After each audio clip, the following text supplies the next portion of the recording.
Mr. Greene, thanks for your time tonight. All right, thank you. Let me start by asking you, what was your Thank you for having me. What was your campaign like? Did you hold a lot of meetings? Okay, say that again. What was your campaign like? Did you have a lot of campaign meetings? I had just a few meetings, not many. Did you have campaign rallies?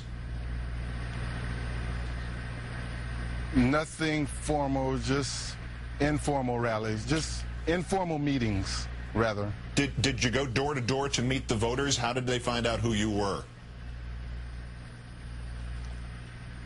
I just conducted a simple, old-fashioned campaign, you know, all across the state of South Carolina. Did you have campaign advertising of any kind? I had campaign literature. Yes, I did. Many campaign literature. Many first-time politicians get surprised by how much fundraising they have to do to make the expenses of a campaign. How much fundraising did you do? Not much. I used my own funds up to this point in the primary and up until right now.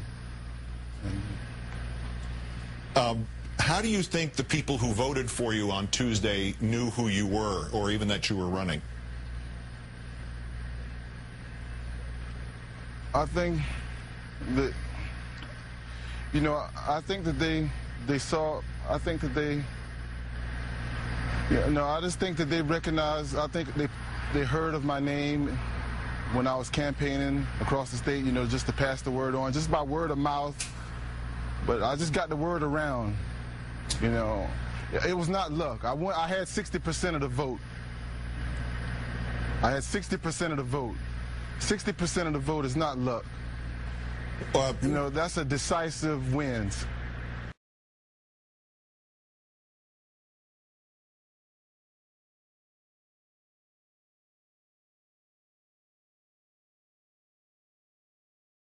Go ahead.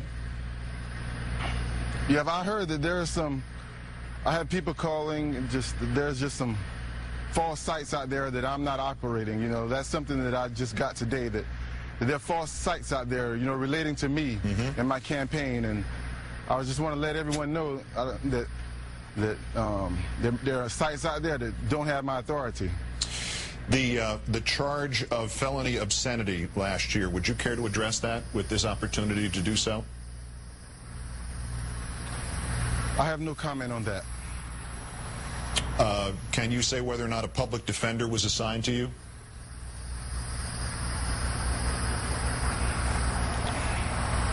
That I'm not commenting on. Do you think that between now and the campaign, or the vote, when you're campaigning against Mr. DeMint, that at some point you're going to have to address that question? Yes.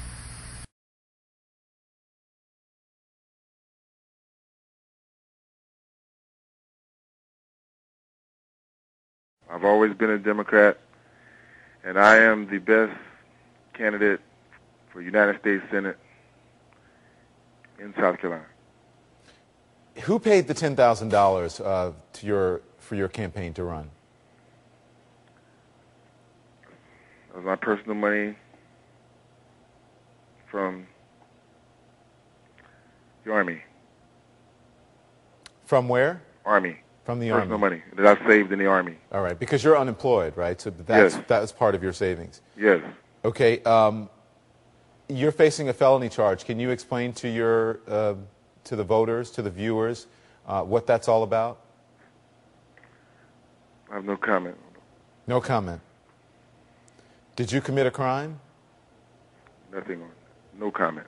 Well, don't you think if you're, listen, Mr. Greene, if you are a private citizen, then you have every right in the world to say no comment about something like this. But when you're running for office, you are now a public figure. You've made yourself a public figure, and there are certain things that you're going to have to be accountable for, and you're going to have to be transparent.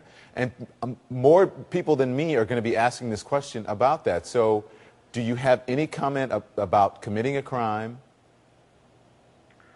My lawyer is dealing with it. What is it? What are you charged with? My lawyer is dealing with that. Okay, and you won't answer what you're charged with?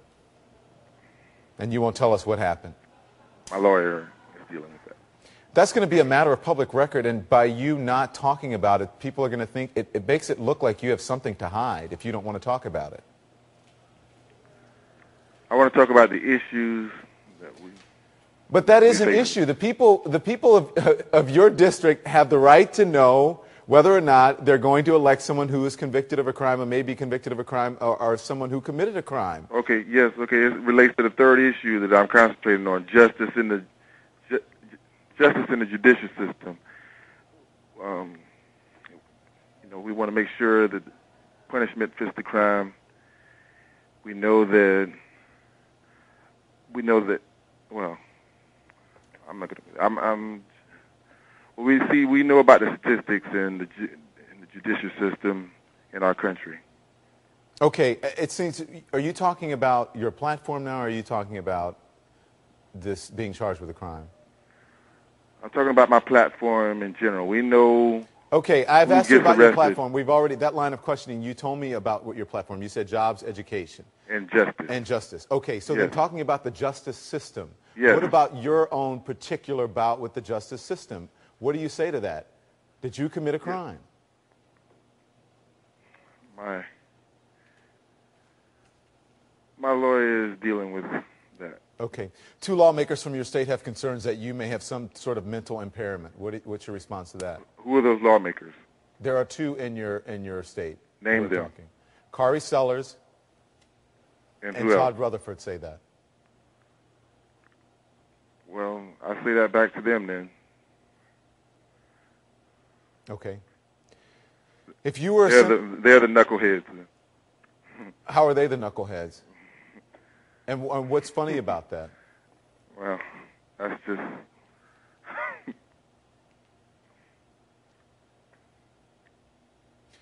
Listen, the Democratic Party in your state is calling for you to withdraw. Do you have any plans of withdrawing? The election was certified as of 3 p.m. Eastern Standard Time yesterday. So I'm on the ballot here on out.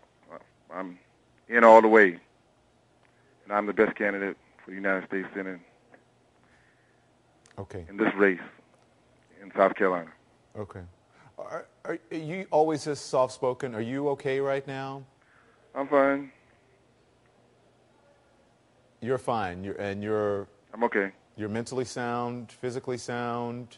You're not impaired by anything at this moment? No. I'm okay. No, just what? I'm okay. I want you to finish your thought. What were you going to say? I'm okay.